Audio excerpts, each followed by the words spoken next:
सनी एक होनहार लड़का था। वह एक छोटे से गांव में रहता था। उसके गांव से आधे घंटे की दूरी पर एक शहर था। सनी उस शहर के कंपनी में मैनेजर की नौकरी करता था। उसकी ऑफिस में अक्सर लोग बात करते थे कि शहर के बाहर वाले हाईवे पर रात को किसी लड़की की आत्मा भटकती है और उसने अब तक कई लोगों को जान से मार दिया है। सनी इन सब बातों पर विश्वास नहीं करता था। उसका मानना था कि ये सब लोगों के दिमाग का वहम होता है। वो भी उसी हाईवे से ऑफिस आता था। अगर ऐसा कुछ होता तो उसे कभी न कभी कुछ न कुछ ज़रूर दिखता। आज ऑफिस में ज़्यादा काम था, इसलिए उसे पता ही नहीं चला कब रात के 10 बज गए। वह गाड़ी लेकर अपने घर की तरफ चल दिया। रात होने के कारण ठंड काफ़ी बढ़ गई थी। हवा में अजीब सी नमी और धुंध फैल चुकी थी। सनी सुनसान सड़क पर अकेले गाड़ी चला रहा था। अभी वो कुछ ही दूर गया था कि उसे सड़क के किनारे एक बूढ़ा आदमी मिला। सनी ने उस बूढ़े आदमी से पूछा, बाबा आपको कहाँ जाना है? मैं आपको आगे तक छोड़ देता हूँ। बूढ़े ने सनी से कहा, नहीं नहीं, मुझे कहीं नहीं जाना, मैं यहीं रहता हूँ। लेकिन तुम एक बात का ध्यान रखना, तुम्हें कुछ भी दिखे गाड़ी मत रोकना।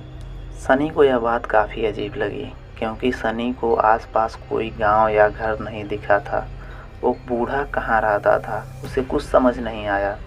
उसने इस बात पर ज़्यादा ध्यान नहीं दिया और गाड़ी लेकर चल दिया।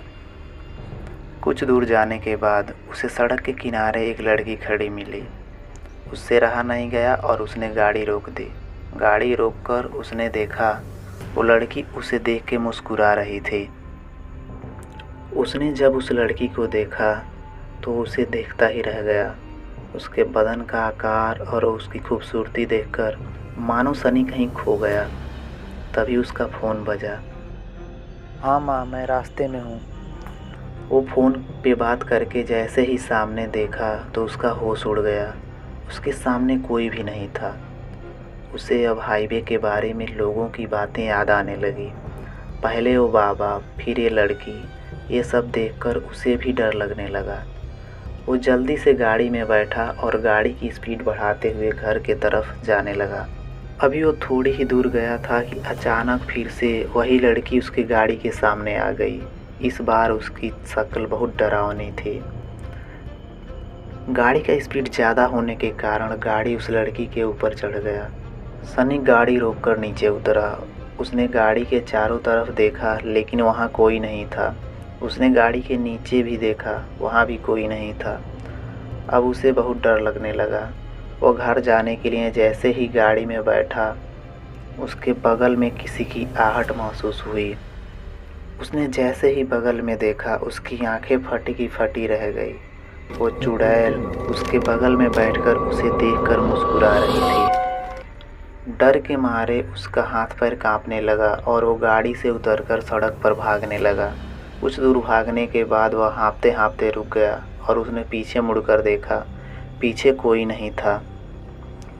सनी एक राहत की सांस लिया, लेकिन वह जैसे ही मुड़ा उसकी आंखें बड़ी हो गई और उसके माथे पर पसीना आ गया। डर के मारे उसके गले से आवाज़ भी नहीं निकल रही थी। वो चुड़ैल बिल्कुल उसके सामने थी। डर के मारे वह हाईवे को छोड़कर जंगल में भागने लगा। अभी वह थोड़ी ही दूर भागा था कि उसके सामने एक पुराना सा घर दिखाई दिया। वह उस घर में जल्दी से भागा और अंदर जाकर दरवाज़ा बंद कर दिया। सनी दरवाज़ा बंद करके वहीं फर्श पर बैठ गया। थोड़ी देर बाद सनी के कानों में दरवाज़ा पीटने की आवाज़ सुनाई देने लगी। डर के मारे वो कांप रहा था, लेकिन वह बिना हिले डुले वहीं बैठा रहा। कुछ देर बाद धीरे धीरे करके दरवाज़ा पीटने की आवाज़ बंद हो गई। फिर जब सुबह हुई और सूरज की रोशनी दिखने लगी, तब सनी बाहर निकला और हाईवे की तरफ जाने लगा। वहाँ पहुँचकर उसने देखा वहाँ पर कुछ लोग एक जगह इकट्ठा होकर आपस में बातें कर रहे थे। वहाँ पर वह बूढ़ा आदमी भी था। सनी और करीब जाकर देखा, वहाँ पर एक गाड़ी का एक्सीडेंट हुआ था। उसने उस गाड़ी के अंदर के आदमी को देखा तो वह घबरा गया।